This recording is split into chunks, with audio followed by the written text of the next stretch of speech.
Imaginad por un momento una soleada mañana de domingo en un pintoresco mercadillo de Galicia. Las mesas están llenas de manzanas crujientes, mermeladas artesanas, y en el puesto más concurrido, unas deliciosas tartas caseras que desprenden un aroma tan dulce como reconfortante. Detrás de ese mostrador está doña Dorothy, una anciana de cabello blanco como la espuma del mar, y arrugas que cuentan décadas de trabajo duro y días bajo el sol.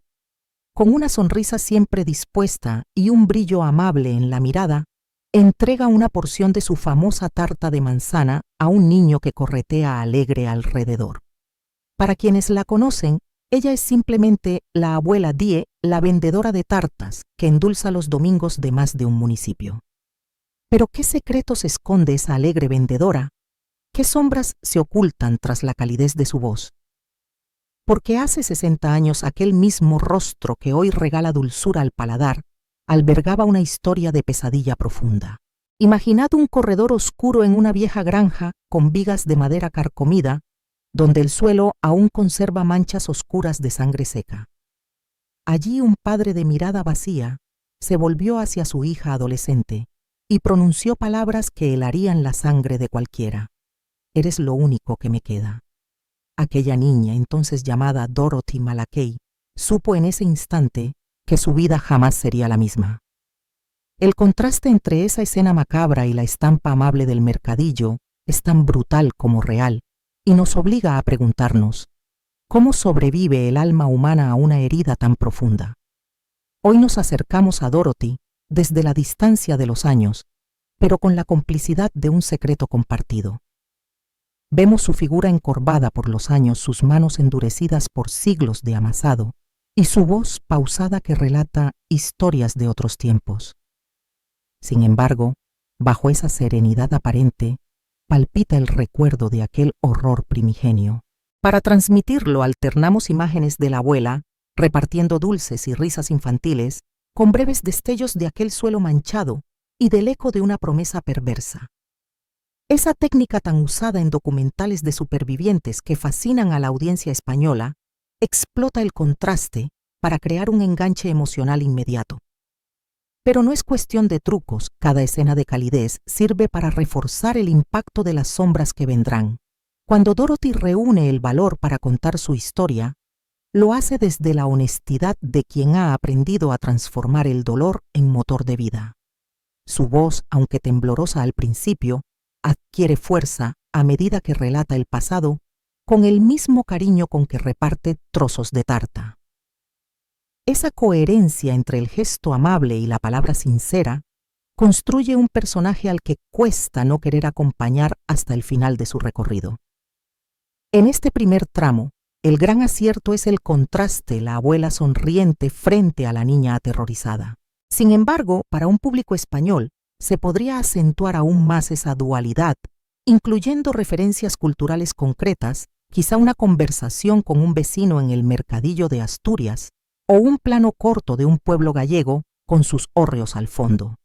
Al imbricar detalles locales, una alusión al río Miño, donde los veranos azuza el viento un guiño al aroma de la empanada recién hecha, generaremos un nexo aún más fuerte con la audiencia que verá la historia de Dorothy reflejada en su propio entorno rural. Otro aspecto que el vídeo original desarrolla con soltura es el suspense narrativo cada vez que aparece la granja en Stonehenge. Te quedas con la inquietud de querer saber cómo una niña pudo soportar tanto. Para elevar esa tensión, podríamos introducir breves testimonios de expertos en psicología. Por ejemplo, un clínico de la Universidad de Santiago de Compostela que explique brevemente cómo el trauma de la infancia marca la vida adulta, o un recuerdo pasajero de un familiar que sin saberlo presenció un indicio de la tragedia. Así el vídeo no solo contaría la historia de Dorothy, sino que la enmarcaría en un contexto científico y social, ofreciendo valor añadido y evitando la simple anécdota. La cercanía emocional se potencia cuando la narración adopta un tono de confidencia. Imagina que eres tú quien está sentado frente a ella escuchando cada palabra. Ese estilo a dos voces igual que en los podcasts de testimonios personales que triunfan en Spotify España convierte al espectador en parte de la historia.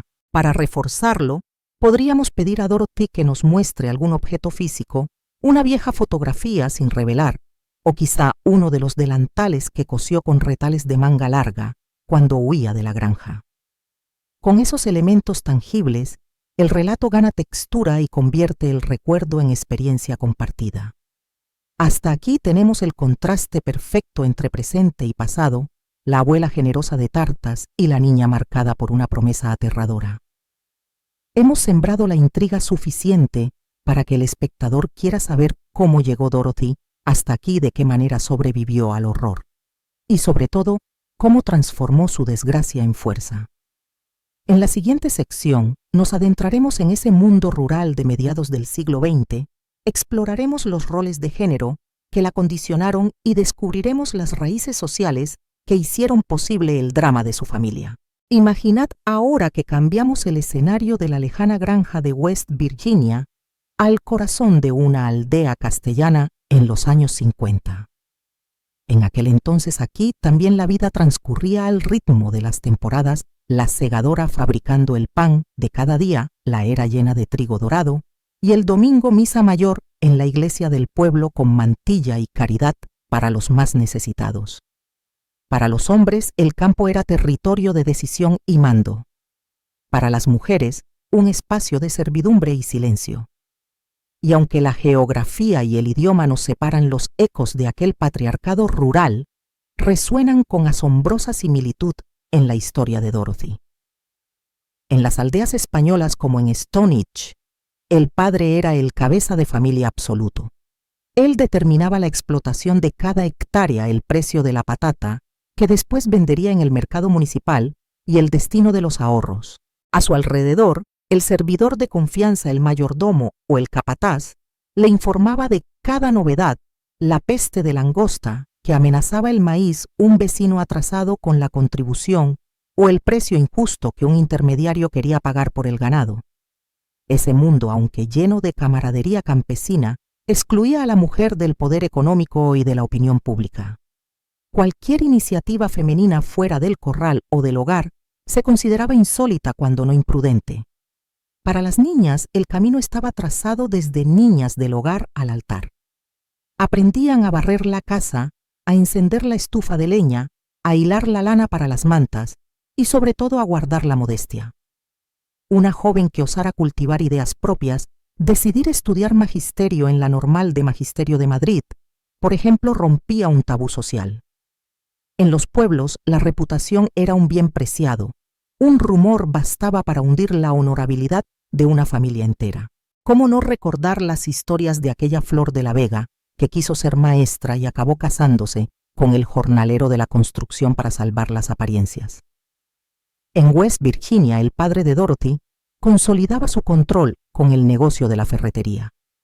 En el Bierzo, el señor González lo hacía con la única tienda de ultramarinos. Ambos proyectaban el mismo ideal, el varón como protector, la mujer como cuidadora. Pero detrás de esa aparente armonía subyacía una presión constante, la necesidad de perpetuar la estirpe varonil.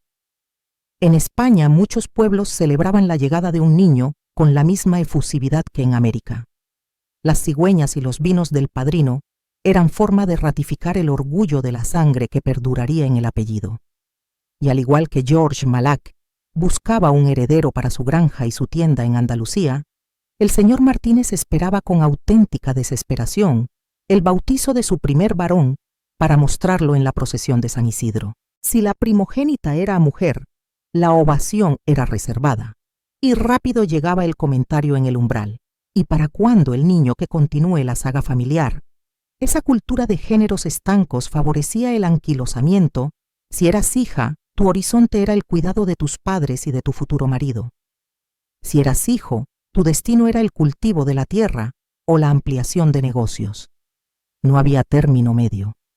Por eso cuando Dorothy vio que su padre solo preparaba a Jeremy para dirigir la ferretería, comprendió muy pronto que ella como hija solo valdría por lo bien que supiera atender la casa, hilvanar las alcayatas o coser uniformes escolares con paciencia. En nuestra España de posguerra, Una joven que no supiera cocinar un potaje digno de una fecha señalada o trenzar la leña para el invierno, era vista como descuidada. Y la misma mirada de desaprobación que se posaba sobre aquellas que no podían atender un parto en casa sin gurú de curanderas se reflejó sin rodeos en el desprecio sordo que recibió Dorothy. Sin embargo, la tradición no era una cortapisa inamovible. En Galicia surgían en las escuelas nocturnas del Instituto Obrero las primeras alumnas dispuestas a aprender a leer y sumar después de jornadas agotadoras en el campo. En Castilla-La Mancha, la señorita Inés regentaba un taller de costura donde explicaba economía doméstica y alfabetización. Eran destellos de cambio, oasis de emancipación para mujeres que en su mayoría se quedaban en la comarca. Dorothy, en su pequeña granja de West Virginia, no tuvo esa oportunidad. Su padre prohibía que las muchachas acudieran a la escuela más allá de las lecciones de la propia casa. Pero al otro lado del Atlántico, aquellas pioneras españolas ya caminaban de puntillas hacia nuevos horizontes. Esas grietas en el modelo patriarcal también tenían su parte oscura. Las mujeres que se saltaban los roles se convertían en blanco de burlas y solo en los trastiendas parroquiales. Una muchacha viuda sin dote era motivo de caridad institucional, mientras que una soltera sola sin marido que la protegiera corría el riesgo de ser vista como pasada de moda o peor aún de sufrir presiones para internarse en el hospicio si no encontraba casa. En West Virginia, Dorothy tenía a su madre Sarah encajando cada bofetada como si fuera el sino de su sexo. En España, muchas mujeres callaban en los corrillos municipales por miedo a ser señaladas como revoltosa o descastada. Aún así, en medio de esa rigidez, florecían las tareas más solidarias.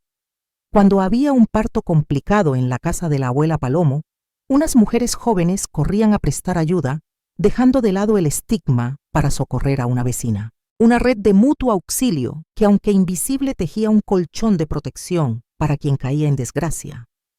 De la misma forma, Dorothy años más tarde contaría cómo fue la solidaridad de su tía Virginia la que le salvó la vida, un refugio de afecto que contrastaba con la dureza cotidiana del patriarca. Hoy, al mirar atrás y comparar aquellos mundos rurales, el Bierzo, Soria o Teruel con Stonehenge, descubrimos que la opresión de género no conoce fronteras. Las condiciones materiales difieren aquí, el subsidio agrícola y la seguridad social ofrecían un mínimo de amparo, mientras que en la América profunda era más precario el acceso a servicios médicos y educativos. Pero el argumento subyacente era el mismo: un ejército de mujeres silentes movía el engranaje de la economía doméstica sin tener voz en la planificación del futuro. Y ante la mínima disidencia, un deseo de estudiar, de trabajar fuera de casa, o peor aún, de denunciar un abuso, emergía el fantasma del rechazo social, del escarnio público. Con este retrato del mundo rural y sus rígidos roles de género, comprendemos mejor las raíces del sufrimiento de Dorothy. Ya no se trata solo del horror personal, sino de una estructura social que la confinó a un destino de sometimiento.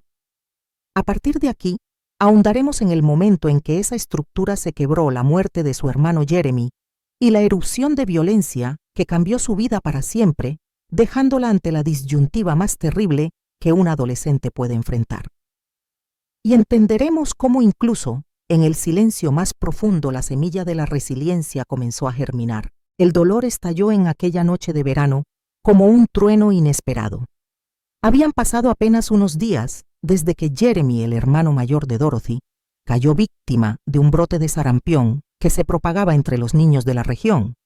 Pero lo que empezó como una fiebre leve y un poco de sarpullido, pronto se convirtió en una infección pulmonar implacable. Imaginad la casa de madera, aquella misma granja silenciosa, que hace un rato parecía un santuario invadida por el sonido de toses violentas y sollozos ahogados. El viento entraba por las rendijas de las vigas y hacía danzar las cortinas raídas como si también la propia casa sintiera temblar su corazón. Jeremy, de 27 años, siempre había sido el orgullo de su padre. Alto de mirada tranquila y sonrisa ancha, había crecido al amparo de las exigencias de George Malaque, aprender contabilidad, atender el negocio de la ferretería, levantar sacos de cemento en la trastienda. Para él, aquel muchacho era la promesa de continuidad, la parentela hecha carne que sostendría la granja cuando él ya no pudiera. Dorothy, 10 años menor, observaba con admiración la complicidad de ambos, deseando secretamente alguna de esas ocasiones de ternura paternal. Pero los planes más firmes se deshacen con la primera ráfaga de tormenta. En la penumbra del cuartito donde dormían los dos hermanos, Jeremy empezó a temblar de fiebre. Al principio, Dorothy se limitó a cubrirle con más mantas y a traerle un vaso de agua. Pero cuando su piel se tornó azulada y sus ojos se perdieron en un remolino de delirios, la joven corrió a buscar a su madre. Aquella noche el viaje al pequeño dispensario clavado en el poblado más cercano se convirtió en un infierno de barro y lodo. La camioneta se atascó 2 veces y para cuando llegaron ya nada podía hacerse. El doctor, con gesto adusto, anunció que el neumonía había ganado la batalla. 3 días más tarde, Jeremy expiró entre jadeos, apretando la mano de su hermana pequeña, con la última gota de fuerza que le quedaba. Cuida de mamá y papá fue apenas un susurro antes de irse. Aquel adiós fue el pulso que rompió la contención familiar. El silencio sepulcral del funeral, un ataúd de pino, hundiéndose en la tierra roja del cementerio municipal, marcó el punto de inflexión. En la España rural de los 50, las ceremonias de duelo solían ser breves sin luto oficial prolongado. Pero el verdadero duelo de Dorothy apenas comenzaba. Su padre varón estoico no derramó una lágrima. Se quedó como una estatua con el sombrero en las manos y la mirada fija hacia el vacío. Su madre, por el contrario, se deshizo en sollozos silenciosos enganchada al brazo de su hija como si fuera su único sostén. Los días siguientes la granja quedó sumida en una calma mortecina, apenas interrumpida por el crujir de las vigas o el graznido de un cuervo lejano. George Malaque apenas salía de su habitación. Cuando lo hacía con un paso errático y ojos vidriosos. Dorothy lo escuchaba desfilar por el pasillo a medianoche, el suelo crujiendo bajo sus botas, mientras un tintineo sordo anunciaba que abría el armario para servirse otro trago de whisky. Era el preludio de algo terrible. El dolor que no se verbaliza a menudo se revuelve en rabia, y la rabia se vuelve un animal herido que ataca al más débil. En la 3ª semana tras la muerte de Jeremy, Dorothy despertó con un crujido seco en el salón. Corrió hacia allí y lo encontró la mesa del comedor volcada, platos rotos esparcidos por el suelo, y su padre tambaleante con el rostro desencajado y la camisa manchada de sangre por el cristal de un plato rajado. Aquella visión le petrificó el alma. George, enfurecido, proclamó que todo había dejado de tener sentido. «¿Para qué vivir si no tengo a mi hijo?», gritó, con lágrimas de ira. Su madre intentó apaciguarlo recitando plegarias murmuradas, pero su voz temblorosa pareció enardecerlo aún más. Fue en ese instante, mientras recogían los restos de la vajilla y limpiaban el charco de sangre, cuando Dorothy comprendió que el infierno no era ya una mera metáfora. «Tú eres lo único que me queda», fue el eco de aquellas palabras que él dirigió a su hija cruzando una línea invisible que separa el amor paternal del acoso destructivo. La joven sintió un escalofrío que le recorrió la espalda entera, una intuición ancestral que gritaba: «Ahora tú eres vulnerable». Y pocos días después, la vulnerabilidad se materializó en la forma más cruel. Aquella noche, cuando los grillos cantaban y la luna se filtraba en un haz pálido, George entró en la habitación de Dorothy. Ella creyó que era su madre oír el sonido tenue de un nuevo arrullo. Tal vez esperaba un abrazo protector contra el frío, pero el hedor a alcohol y el ligero sudor alcohólico lo delataron. No era mamá. El rechazo detenido en su garganta no bastó para resistir la mano dura que la obligó a callar la voz rota en un susurro. Cuando la mañana la encontró, estaba arrodillada junto a su cama, aferrada a las sábanas manchadas, confundida entre la vergüenza y el miedo. En aquella época, tanto en la América profunda como en muchas zonas rurales de España, el abuso sexual intrafamiliar era un tabú absoluto. La víctima guardaba silencio por vergüenza, por miedo al escarnio social, por la idea de que nadie creería a una muchacha de 17 años. Según datos del Instituto Nacional de Estadística en los años recientes, hasta un 30% de los casos de violencia sexual en el ámbito doméstico no llegan a denunciarse por el temor al rechazo. Fuente INE, Encuesta sobre Violencia contra la Mujer 2019. Era un silencio compartido por el dolor de la madre que prefería creer en la cordura del marido antes que enfrentarse a la verdad, y por la complicidad de una comunidad que no imaginaba que tras la fachada de la respetabilidad pudiera latir una monstruosidad. Para Sara, la madre, la muerte de su hijo y la furia diabólica de su marido se mezclaron en un cóctel tan letal que prefirió el silencio al escándalo. Cada bofetada que recibía su hija la veía como una consecuencia natural del dolor de George. Él está enfermo de pena, murmuraba inclinando la cabeza. Cuando Dorothy intentó explicar lo ocurrido, su voz tembló como una rama bajo el viento. No exageres. Él no sabe lo que hace, le respondió su madre con una mirada vacía, como si quisiera convencerse a sí misma. Fue entonces cuando ella comprendió que en esa granja el mayor peligro no era la soledad, sino la imposición de un silencio que la convertía en cómplice y víctima a la vez. El impacto psicológico de ese abuso silencioso y continuo no puede subestimarse. Los manuales de psicotraumatología hablan hoy de trastorno de estrés postraumático complejo, CPTSD, una condición que mezcla recuerdos intrusivos, hipervigilancia, sentimiento persistente de culpa y dificultades para confiar en los demás. Manual DSM-5, Trastornos traumáticos y del estrés. Dorothy supo en lo más profundo de su ser que aquel trauma la acompañaría el resto de sus días. Las pesadillas recurrentes con su padre, el sudor helado, que la despertaba en mitad de la noche, la sensación de que debía obedecer para sobrevivir. En España fue la Ley Orgánica 1/2004 de Medidas de Protección Integral contra la Violencia de Género, la primera en reconocer la dimensión estructural de la violencia en el ámbito doméstico. Aún así, en muchas zonas rurales, el eco de esa reforma tardó en llegar. Hasta bien entrados los años 80, los juzgados de guardia recibían a pocas víctimas de violencia sexual intrafamiliar. La mayoría acudía al médico local si conocía la verdad y firmaba un parte de lesiones, pero volvía a casa bajo la amenaza tácita de que lo tuviste que buscar.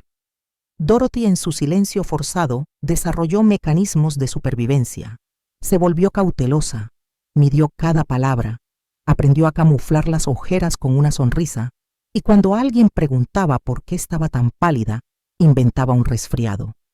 Esa actuación constante, ese esfuerzo por parecer normal mientras se desmoronaba por dentro, es la misma estrategia que adoptan muchas víctimas hoy en día. Los estudios señalan que más del 60% de las mujeres sometidas a violencia de pareja mantienen una apariencia social impecable para evitar sospechas o reproches de familiares y vecinos. Sin embargo, el aislamiento es el caldo de cultivo perfecto para que la espiral de vergüenza y culpa se enrede más. Cada vez que Dorothy salía al molino a moler grano o alimentaba a las gallinas, su padre la seguía con la mirada midiendo sus pasos. Cualquier contacto con extraños, un repartidor de carbón, un pastor que pasaba por allí, se convertía en un riesgo. «Estás muy pálida», le decían, y ella, con el corazón encogido, respondía con un atisbo de normalidad. «Sí, ha sido una noche larga». Con el tiempo, ese trauma silenciado tomó cuerpo en un anhelo, el deseo de que alguien escuchara su historia sin juicios, que comprendiera que el coraje no siempre se muestra en la mirada, sino a veces en el acto más simple de sobrevivir otro día más. Para el público español sensibilizado por casos como los de Igualada o La Manada, es fundamental entender que la violencia intrafamiliar no es un fenómeno urbano ni contemporáneo, sino una herida ancestral que surca las cunetas de pueblos y aldeas. Así concluye esta fase oscura de nuestra historia la muerte de Jeremy, como detonante, seguida por un silencio de abusos que anudó el cuerpo y el alma de Dorothy en una red de vergüenza.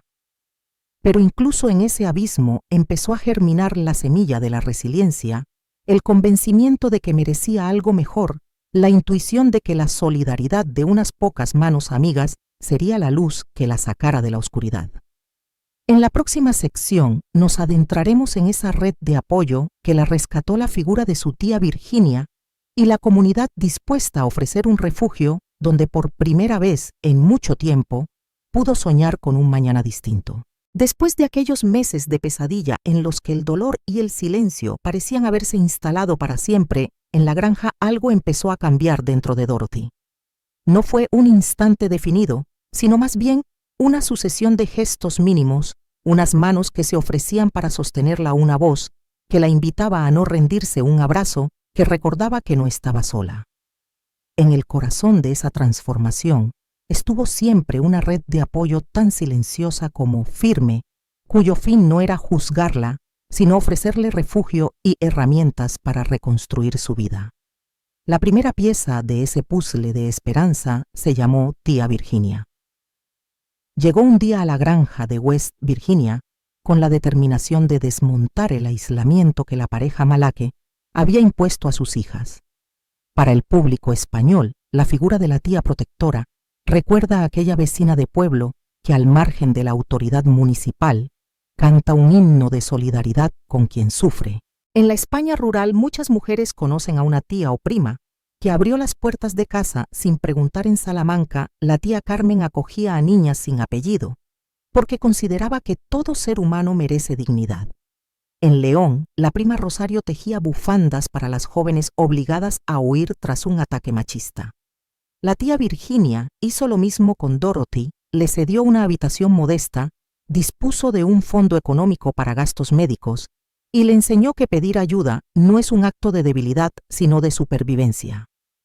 Sin embargo, el apoyo familiar hubiera sido insuficiente sin la intervención de profesionales compasivos. Cuando Dorothy descubrió que esperaba gemelos, su tía la condujo como quien presentan a un familiar, a un benefactor con discreción, a la consulta de la señora Ori, una comadrona con manos de ángel que atendía partos complicados en Charleston. La señora Ori, con su mesa de parto improvisada y su hornillo siempre encendido, se convirtió en un símbolo de la medicina tradicional que en España llamamos saber de las parteras, aquella herencia de conocimientos populares que tantas vidas ha salvado en pueblos de Asturias o Extremadura. Fue ella quien enseñó a Dorothy posiciones para aliviar el dolor, infusiones seguras que calmaran las náuseas y masajes suaves para estimular la circulación. Con cada consejo, reforzaba la autoestima de una muchacha que había aprendido a desconfiar de su propio cuerpo. Paralelamente, la invitación de la tía Virginia a buscar un trabajo remunerado marcó el siguiente paso en el camino de la resiliencia. En lugar de volver a la granja, Dorothy aceptó un puesto de auxiliar de enfermería en un pequeño hospital de la ciudad. Para el público español, esta etapa remite al itinerario de muchos centros de salud de Andalucía o Galicia que ofrecen certificados de profesionalidad en cuidados auxiliares financiados por el INAEM o las escuelas de formación profesional. Dorothy empezó lavando ropa de hospital y asistiendo a pacientes postrados en la cama. Pronto, tras superar unos cursillos acelerados, aprendió a tomar la tensión, a asear úlceras por presión y a acompañar en la comida a ancianos solitarios. Cada paso le devolvía algo de dignidad.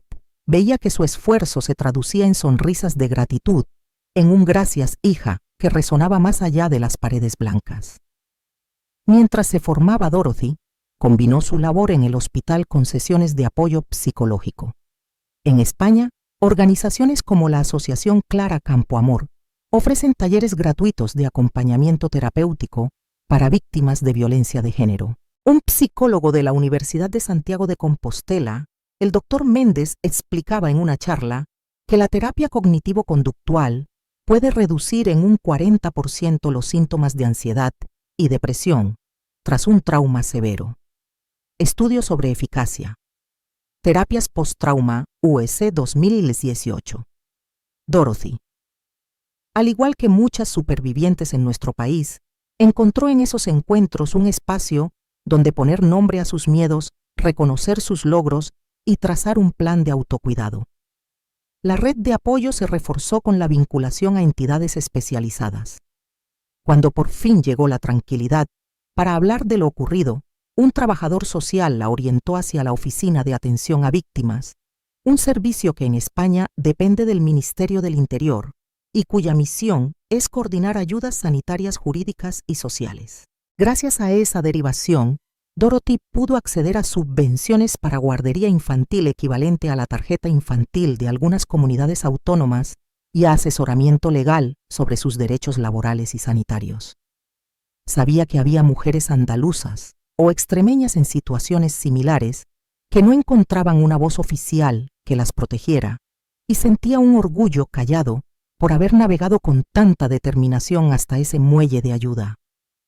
En paralelo, aprendió a gestionar sus finanzas con talleres de alfabetización económica impulsados por la Fundación ANAR. Al principio le resultaba difícil cuadrar el presupuesto mensual leche para los gemelos abonos para su curso de enfermería transporte al hospital. Pero en una sesión de fiscalidad para principiantes descubrió que las madres trabajadoras pueden acogerse a deducciones por cuidado de menores en la renta anual. Cada céntimo ahorrado era un ladrillo más en el edificio de su nueva vida. Esa conciencia financiera, tan necesaria en entornos rurales, donde el paro golpea al 18% de la población joven, le permitió planificar con realismo la compra de un pequeño piso compartido con otras auxiliares en formación. No menos importante fue el acompañamiento moral de nuevos amigos. Conoció a Isabel, una enfermera gallega que había superado un maltrato por parte de su expareja y ahora coordinaba un grupo de autoayuda en la villa. Las reuniones semanales con café y pastas caseras se convirtieron en un bálsamo, compartían anécdotas, libros recomendados y estrategias para gestionar el estrés. Fue en una de esas tardes, escuchando el crujir de la madera en el viejo caserío, donde se reunían, que Dorothy comprendió que la resiliencia no es un acto heroico aislado, sino un proceso colectivo. Mientras tanto, su confianza fue creciendo. Aprendió a decir no sin sentir culpabilidad, a poner límites de manera firme, a identificar los primeros síntomas de ansiedad y a comunicarlos antes de que se convirtieran en pánico. Cuando cumplió 2 años de trabajo continuo, la enfermera responsable le ofreció un contrato indefinido y propuso presentarla a las pruebas de acceso a la diplomatura de enfermería. Era la consolidación de una vocación que nació en medio de la tragedia, pero que floreció en la vocación de cuidar. En la España actual, ese paso equivale a obtener una plaza en el sistema público de salud con todas las garantías de formación continua y movilidad entre comunidades autónomas. Dorothy, con el mismo tesón con que había enfrentado a su padre, preparó las oposiciones y superó los exámenes. Aquel logro no solo le aseguraba estabilidad económica, sino que representaba el triunfo de una niña que había sobrevivido al horror y ahora se transformaba en referente de fortaleza para otras muchas. Así, la fusión entre el apoyo familiar, la profesionalización y el acompañamiento institucional forjó la senda de la resiliencia.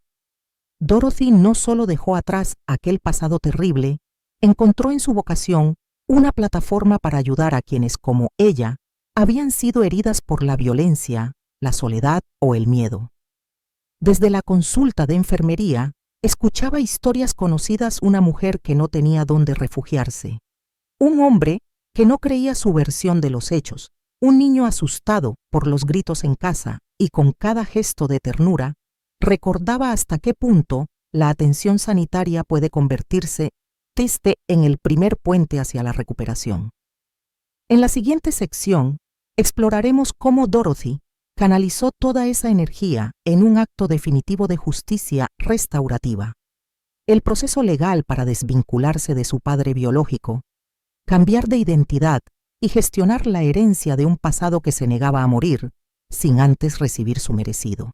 Una lección de empoderamiento que resonará aún más al compararla con casos de reclamación de derechos y nombres en la España contemporánea.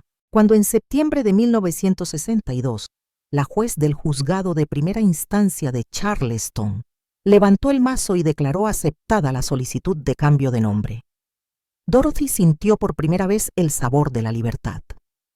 No era un trámite menor. Durante meses, ella y Robert habían recopilado documentos, informes médicos, declaraciones juradas y hasta el certificado de defunción de George, que acreditaba su incapacidad mental definitiva. En la sala de vistas, cuando la secretaria anunció el nuevo Doe Wilson en la partida de nacimiento, un murmullo de alivio recorrió su cuerpo.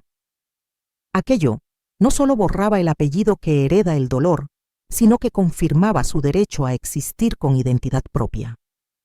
En España, para entender la magnitud de ese momento, bastaría imaginar una sentencia similar en el Registro Civil de Valencia o de Bilbao. El papel convertía en oficial lo que hasta entonces era anhelo íntimo. La procedencia notarial que hoy permite, tras acreditar circunstancias excepcionales, modificar nombre y apellidos en el registro civil, fue para Dorothy un salvoconducto hacia la reinvención. Con su nuevo DNI en la mano, sostuvo emocionada pero con la serenidad ganada. Al filo de la experiencia, la prueba tangible de que nadie volvería a llamarla por el apellido de un hombre que la lastimó. Pero aquel logro era solo el primer paso.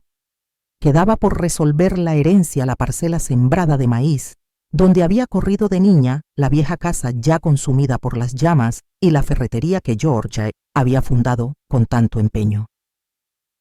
De haberlo deseado Dorothy, habría podido renunciar a toda reclamación que lleven esas tierras quienes las cultivan, pensó en un arranque de generosidad. Pero Robert le recordó un dato clave: si ella no reclamaba su parte, pasarían a parientes muy lejanos, que quizá las malvenderían a promotores. Para una mujer que había salido del pozo a golpe de empeño dejar un patrimonio para sus hijos, era un acto de justicia. Así, tras asesorarse con un notario de Charleston, presentaron un procedimiento de partición de herencia. En España sería muy parecido a un comisario de herencias que, tras inventariar bienes y deudas, propone la adjudicación proporcional.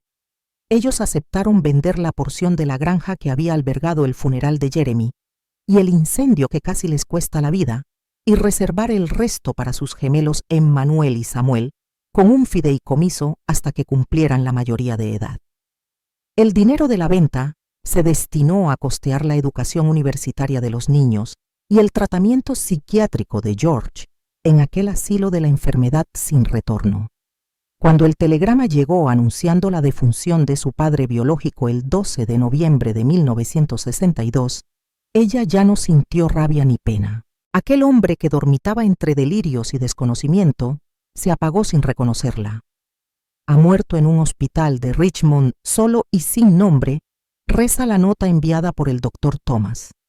Dorothy repitió la noticia frente al espejo sin regocijo, pero tampoco culpabilidad. La vida se había encargado de ajustar cuentas cuando el propio cuerpo de George sucumbió a la enfermedad que él mismo buscó. Apenas un mes más tarde, el joven farmacéutico Robert le propuso matrimonio. Lo hizo en un domingo luminoso de abril de 1963, junto a un rosal que florecía en el porche de su modesta casa.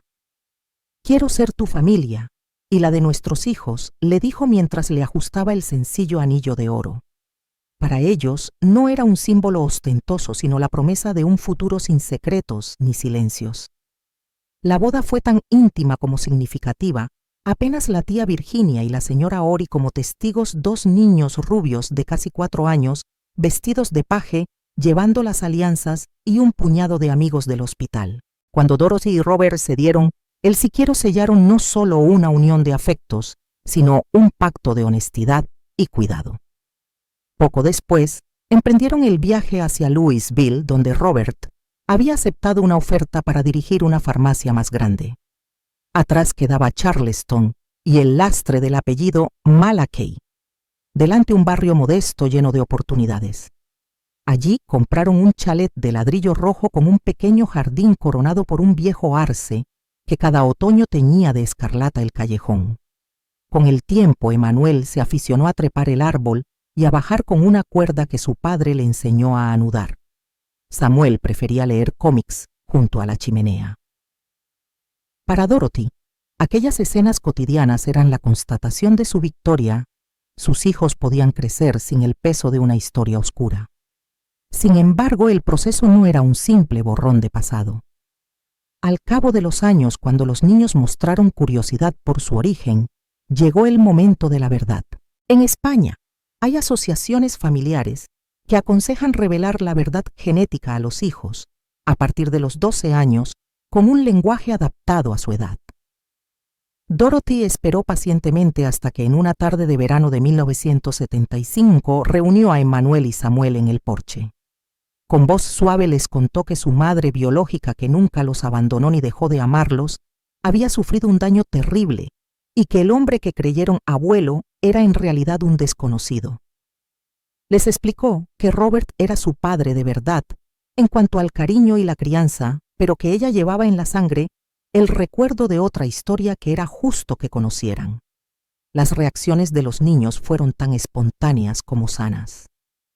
«Mamá, ¿por eso nos cambiaste el apellido?», preguntó Emmanuel. «Para que no crecierais con esa sombra», contestó ella, con una sonrisa y un apretón de manos. Samuel añadió: «Qué bueno que papá Robert nos adoptara porque él sí que nos cuida». Entonces Dorothy comprendió que la justicia restaurativa no solo había limpiado su nombre, sino que había construido un legado de verdad y amor. En 1978, a sus 37 años, cumplió el viejo sueño de convertir su título de auxiliar en un diploma oficial de enfermería. Fue la confirmación de que su vida no se reducía a haber sobrevivido, sino a haber evolucionado, aprendido y descubierto una vocación. Al recibir su diploma, el director de la escuela de Louisville la felicitó por haber sacado las mejores notas en psiquiatría infantil, un guiño irónico al pasado que ella aceptó con gratitud. Aquel conocimiento sería su manera de tender la mano a otras almas heridas. Robert falleció en 1993, víctima de un cáncer que ambos enfrentaron con dignidad y sin reproches. En su lecho, él le agradeció haberle permitido ser padre de verdad de 2 niños que ahora tenían ya nietos correteando por la Casa Roja de Louisville. «Sin ti, no habría sido posible», le susurró antes de cerrar los ojos. Dorothy sostuvo su mano hasta el final y al día siguiente sintió por primera vez la fragilidad de una vida sin ese compañero inseparable. Pero supo guardarse el duelo para no enredar a sus nietos en tristezas. Recordó entonces la primera lección de su tía Virginia. El dolor no se oculta, se integra en la memoria como un puente hacia la esperanza. Hoy, a sus 84 años, Dorothy Wilson vive rodeada de nietos y bisnietos en una casa que huele a pan recién horneado y a rosas del jardín. Cada mañana revisa sus apuntes de enfermería y lee la prensa local antes de abrir la ventana a un mundo que cambió mucho desde 1941. Su nombre y su apellido ya no son cadenas, sino emblemas de una vida reconstruida con valentía. La vieja granja de Stonehenge apenas existe, pero su historia perdura en la memoria de quienes la conocen. Como una constatación final podemos pensar en cómo en España los tribunales de familia y el registro civil han ido modernizando sus criterios incorporando pruebas de ADN y protocolos de atención integral a víctimas.